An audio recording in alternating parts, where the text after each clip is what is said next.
Welcome to this Forever Living Products special training entitled Nutrition from the Hive. Thanks for joining us today. My name is Bill Lewis, and I'll be your host. With me is Holly Stout. Holly is our Director of Product Development. She's been a part of the beauty and fashion industry for a little over 25 years. 14 of those years has been in network marketing. She's developed skincare, hair care, cosmetics, and food supplements for global markets, and has traveled the world giving training seminars. She recently joined the Forever family to help drive our product development into the future. Those of you who attended our Forever Experience last month had the opportunity of learning from Holly and experience the firsthand tremendous knowledge that she's got, the practical information that she's shared with us. If you have any questions, there's a field in your control panel where you can submit them. At the end of the presentation, we'll address as many as time permits. It's now my pleasure to turn the mic over to Holly Stout. Holly, are you there? Hi, Bill. I am. Wonderful. Thank you so much for a great introduction. I am so excited to be able to do this presentation today. As some of you may have met me, I am quite passionate about our Forever products, and I'm learning every day. As Bill mentioned, I'm a new member to the Forever family, but not so new to this industry, and definitely not new to the world of health and wellness. Something I'm very passionate about, something I'd like to do to help inspire our FBOs and to help create more health for more people.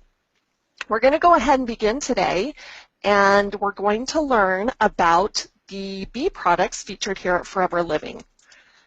We're going to start with describing the colonies of the bees. Now, many of you have heard this before. This is not going to be new information for some of you who have been around for a long time, but that said, you are definitely going to hear some new things because science evolves and technology evolves, and we're learning constantly about this amazing thing called the beehive. You know, the beehive is really kind of one of nature's greatest and sweetest gifts because it's such a multitasking functional area that it's interesting to recognize that it's probably one of the most efficient and highly operative places in the world. You know, there's really no doubt that if a bee were to be studied, they would really show a high development for organizational behavior and teamwork. And although hives are really about only 4 feet tall, they generate some of nature's most nutritive and impressive offerings. The humble honeybee, and I say humble strategically because let's face it, they're bees, but they are so miraculous. These bees live a very full life and they do amazing things. And that leads us to exactly where I was going. We're going to talk about all our bee products, as I mentioned today. So we're going to talk about aloe propolis cream, the bee honey, our bee pollen, the Forever Royal Jelly, and Forever Bee Propolis. But in order to understand what makes these products so amazing and so great for the body is to really understand and back up a little bit about how they're made. So we're going to first talk about where all the magic happens and who is responsible in the hive. As I mentioned, a hive is usually only about 4 feet tall, but it is a completely self-contained environment, a self-contained city, if you will.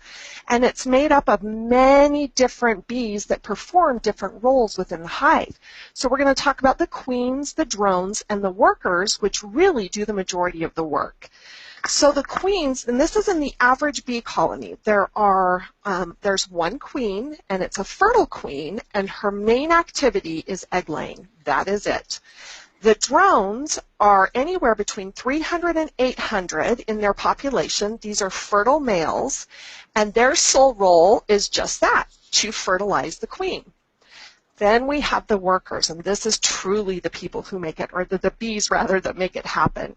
The workers are anywhere in the number of 20 to 80,000, and these are sterile female worker bees, and they make up over 98% of the colony's population.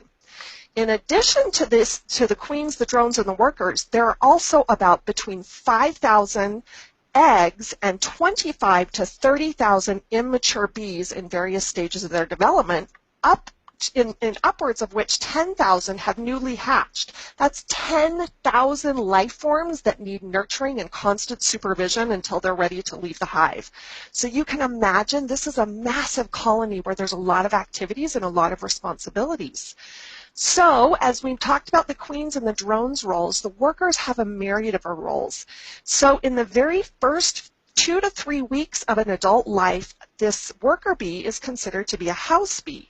And she's responsible for cleaning the hive and the comb. She's responsible for feeding the brood. The brood is the newly hatched and also the eggs that exist in the hive. She's responsible for caring for the queen. She makes orientation flights, meaning she orients herself to the outdoor environment of the hive and how to source food. She builds the combs. She ventilates the hive. And she also assists in packing the pollen, the water, the nectar, and all the honey into the combs. So she's got a huge task load right up front as far as housekeeping goes. But then the bees begin to split off and they begin to vary the tasks. And you'll have bees that kind of take guard duty, if you will. The guard bee has the duty of inspecting all incoming collectors by smelling their odor. And we're going to talk about the hive and how amazingly sustained it is. But the guard duties are fierce, and they do not let anything that smells suspicious pass the door of the hive. And we'll also note during mating season that really there are more than one guard bee that's guarding the hive because, of